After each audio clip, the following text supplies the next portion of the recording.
Assalamualaikum warahmatullahi wabarakatuh. Pemirsa yang budiman, kembali lagi di channel @firmitzi. Semoga kita selalu dalam lindungan Allah Subhanahu wa Ta'ala. Amin ya robbal alamin. Biasanya orang yang meninggal dunia saat akan dikebumikan jenazahnya diiringi kalimat tauhid, yaitu la ilaha illallah. Tapi, beda halnya dengan wali Allah yang satu ini. Saat jenazahnya akan dikebumikan, jenazahnya malah diiringi rebana. Tentu kita tahu di mana-mana yang namanya jenazah pasti diiringi kalimat tauhid. Tapi bagaimanakah dengan jenazah wali Allah yang satu ini? Apa yang menjadi alasan sehingga jenazahnya diiringi rebana? Berikut kisah selengkapnya. Dikutip dari Bondowoso Network dari akun Facebook Pemburu Barokah. Kisah wali Allah yang jenazahnya tidak diiringi kalimat tauhid ini, dikisahkan oleh Maulana Habib Lutfi bin Yahya. Suatu ketika Maulana Habib Lutfi bin Yahya menceritakan bahwa ada salah satu wali Allah yang jenazahnya tidak diiringi kalimat tauhid tapi justru diiringi dengan rebana.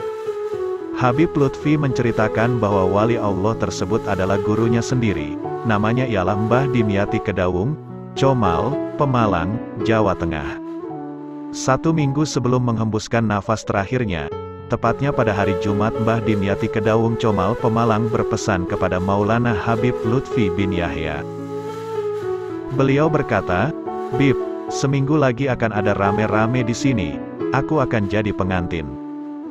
Habib Lutfi bin Yahya pun terkejut mendengarnya, sebab tidak mengerti dengan maksud perkataan gurunya yang mengatakan bahwa beliau akan menjadi pengantin. Habib Lutfi bin Yahya pun menjawab, "Kok cepat sekali, Mbah? Tidak minta garansi agar diperpanjang lagi umurnya oleh Allah?" Mbah Dimyati langsung tegas merespon pertanyaan Habib Lutfi bin Yahya. "Tidak bisa, sudah waktunya," jawab Mbah Dimyati. Dengan rasa hormat dan takzim, Habib Lutfi bin Yahya tidak membalas perkataan gurunya itu. Tapi sebenarnya, Habib Lutfi bin Yahya masih penasaran dengan maksud yang sebenarnya dari perkataan gurunya itu. Ketika dihantui rasa penasaran, Mbah Dimyati langsung berkata kepada Habib Lutfi bin Yahya, "Bib, saat akan memakamkan tolong jenazahku nanti diiringi dengan rebana," kata Mbah Dimyati berpesan kepada Habib Lutfi bin Yahya. Singkat cerita, tepat 1 minggu setelah Habib Lutfi bin Yahya mendengarkan pesan dari gurunya, terdengar berita memilukan. Gurunya, Mbah Dimyati, benar-benar menghembuskan nafas terakhirnya. Habib Lutfi bin Yahya langsung teringat kepada pesan gurunya ketika mendengar kabar tersebut. Segera Habib Lutfi bin Yahya pergi ke rumah gurunya untuk melaksanakan wasiat atau pesan terakhir yang diucapkan oleh Mbah Dimyati 1 minggu yang lalu. Setelah jenazah Mbah Dimyati dimandikan dan dikafani, selanjutnya dibawa ke masjid terdekat untuk prosesi salat jenazah. Begitu jenazah Mbah Dimyati setelah disalatkan akan dibawa ke makam, Habib Lutfi bin Yahya pun dengan keras membaca sholawat Nabi bil Qiyam dengan diiringi rebana. Biasanya, orang yang meninggal diiringi dengan kalimat tauhid. Sementara jenazah Mbah Dimyati ini tidak, justru jenazahnya diiringi dengan lantunan sholawat Nabi bil Qiyam diiringi dengan rebana. Suasana orang-orang ketika Habib Lutfi bin Yahya melantunkan sholawat Nabi bil Qiyam saat jenazah Mbah Dimyati akan dibawa ke makam pun langsung ramai. Semuanya ikut bersalawat diiringi rebana layaknya seorang pengantin yang melaksanakan walimatul ursi. Diketahui, kala itu musim yang terjadi di daerah tersebut adalah musim kemarau panjang. Hampir 1 tahun di daerah tersebut tidak ada hujan yang turun sama sekali. Hal itu menjadikan tanah di daerah itu pun berubah menjadi keras dan kering kerontang. Namun, anehnya saat tukang gali kuburan baru mengayunkan cangkulnya, tiba-tiba menyemburlah air dari dalam tanah dengan sangat deras. Air deras yang keluar dari dalam tanah tersebut membuat tanah menjadi lunak dan lembek, sehingga dengan demikian, tukang gali kuburan lebih mudah mencangkul tanah yang akan ditempati makam Mbah Dimyati. Ketika jenazah sudah sampai di pemakaman dan jenazah Mbah Dimyati selesai dikebumikan, tiba-tiba air deras yang semula memancar dari dalam tanah langsung berhenti seketika. Tanah yang awalnya lunak atau lembek juga berubah menjadi kering seperti semula, seperti tidak ada air sama sekali. Orang-orang yang ada di makam termasuk Habib Lutfi bin Yahya pun heran dengan kejadian tersebut. Pada malam harinya, sungguh mengejutkan sekali, tiba-tiba hujan turun dengan derasnya padahal daerah tersebut selama 1 tahun tidak ada yang namanya hujan. Ketika hujan turun, semuanya gembira, apalagi hujan yang turun dengan derasnya itu sampai pagi hari baru terang benderang. Petani pun banyak bersyukur karena di daerahnya sudah ada hujan, sehingga dengan begitu, mereka menjadi bersemangat untuk bercocok tanam di ladangnya masing-masing. Habib Lutfi bin Yahya juga pernah menceritakan salah satu karomah dari Mbah Dimyati Kedaung, Comal, Pemalang, Jawa Tengah. Beliau adalah seorang wali Allah yang tahu kapan Rasulullah hadir ke suatu tempat. Seperti apa kisahnya? Berikut kisah selengkapnya sebagaimana dikutip dari akun Facebook Fadel Ahmad. Ayah Maulana Habib Lutfi bin Yahya yakni Habib Ali bin Hashim bin Yahya, adalah sosok ulama Nusantara yang banyak akrab dengan kiai di Indonesia.